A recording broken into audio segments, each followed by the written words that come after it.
Welcome to the Wackadoodle News, broadcasting high above the glistening Sclabangi building. I'm your host, Marty D'Angelo, so welcome to the show. Hey guys, a lot to report on the show today. It's April 20th, and some of this stuff you guys are going to love, and then there's going to be the haters who are going to absolutely hate this because we got some scientific facts, some actual data, some actual Edward Snowden here.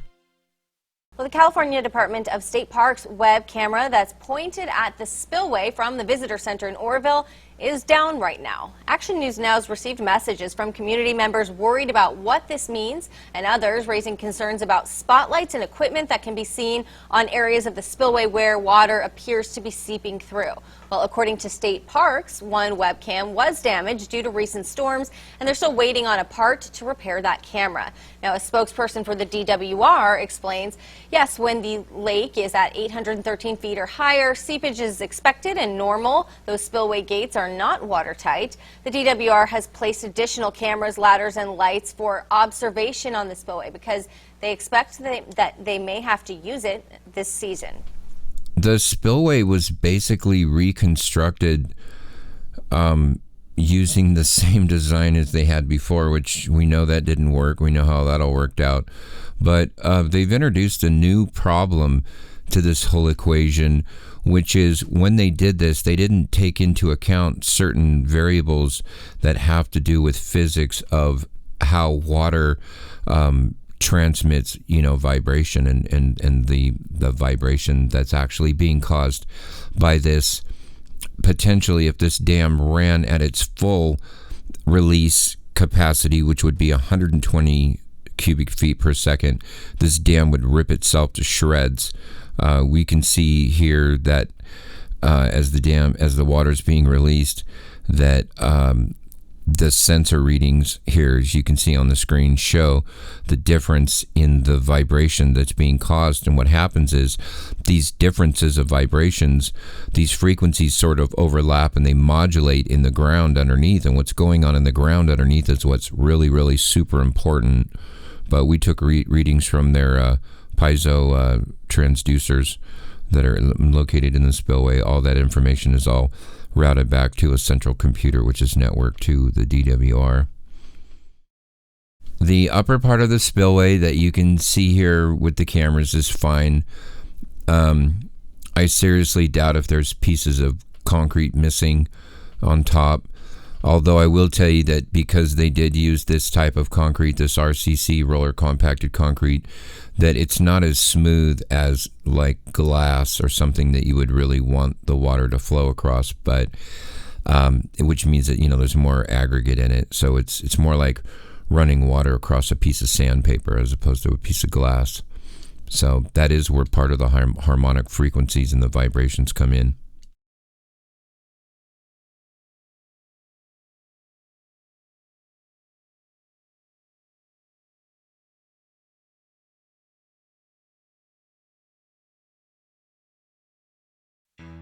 Okay, so a lot of people out there are going to flag people like me as fake news and say that, I'm full of it and I don't know what I'm talking about.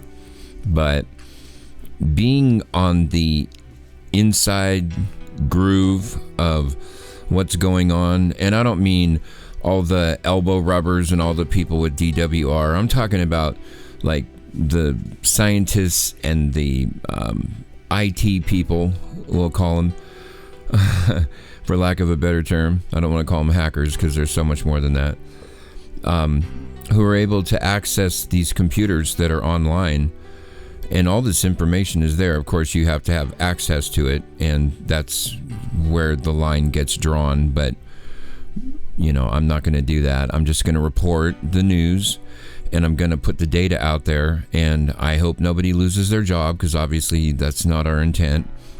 But plenty of people have already been let go from the DWR and so on and so forth.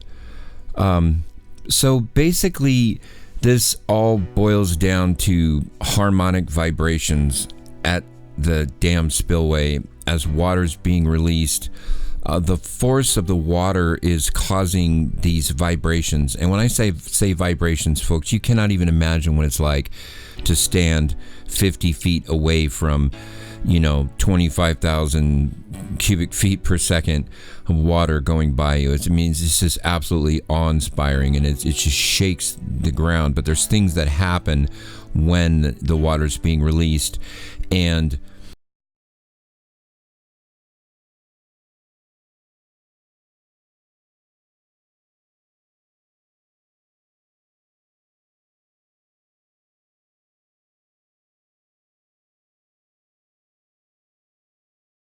as you see here, dam workers are monitoring this specific location.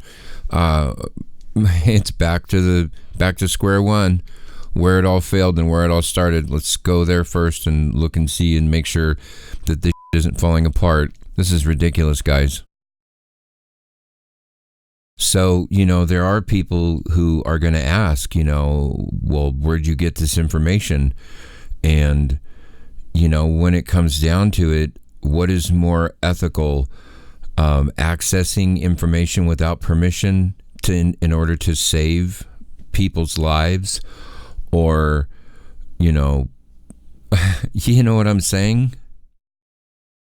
Engineers didn't really know what to do in rebuilding the spillway in reality, and so they worked with the University of Utah to create a model of the spillway to try to simulate what was going on there, which is virtually impossible, but it was a very, very awesome try. So this is a model. It is 1/50th the size of Oroville Dam, and now state engineers are using this model to help come up with a fix for the collapsed spillway at the dam. It's one component on a very large, complex project. The Department of Water Resources has now partnered with engineers at Utah State to use a giant replica of the spillway to create a fix. CBS 13's Drew Bolea looked into this. He's joining us now with more. Drew. Pretty interesting idea here. Officials tell me that the spillway project is a week ahead of schedule, and they'll soon be putting what they've learned from the model into action. Blasting away the old in order to rebuild the new.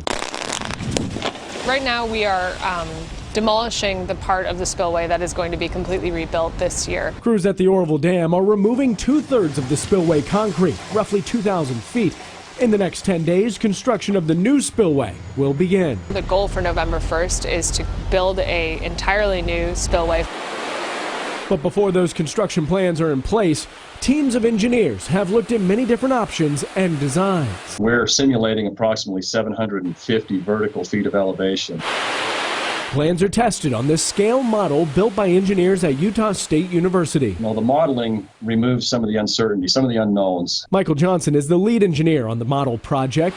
The replica is the largest his lab has ever built. We're looking at the capacity of the chute to make sure that it has sufficient capacity to pass floods in excess of the flood that was experienced in February. DWR has used the model to test different computer generations and analysis. But it's one component on a very large, complex project.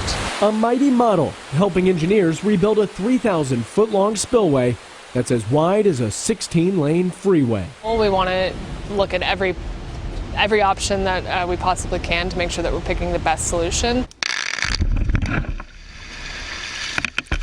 DWR is also working on shoring up the emergency spillway by building an erosion cutoff wall, and they hope to never have to use the emergency spillway again. As you remember, it was the first time ever that water flowed over that emergency spillway back in February. We should be clear here, these engineers at Utah State, they study reservoirs and dams all across the country, right? They do this work a lot. They sure do, yeah. They've built several of these, dozens actually, for many different projects, as you mentioned, across the country. The only way that we could get this information, unfortunately, was to have to kind of burrow deep inside of the DWR. Now, there's two different ways that you can get into the system.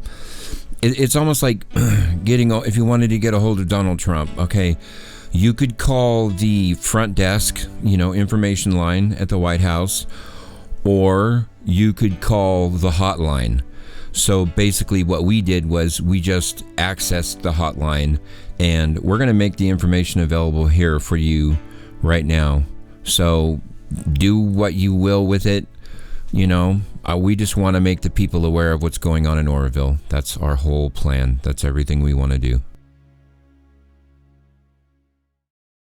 Okay, well, our report is complete. We've already shoved it up DWR's snout, so we'll let them sniff on that for a little bit and, probably try to hire lawyers and sue the Oroville Dam Watch Group. Meanwhile, we'll be in their backyard making a movie about the whole failure of the dam, if that is what ends up happening. I hope it isn't, but we have crews who are ready to begin moving in. So, either way, we're going to come out on top, literally. So this is not over by a long shot.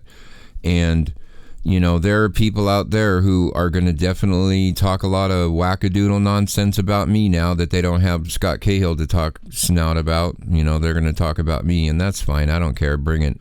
People like Juan Brown, they don't call the hotline, okay? They call the freaking information number, and they ask if they could talk to the guy who empties the trash.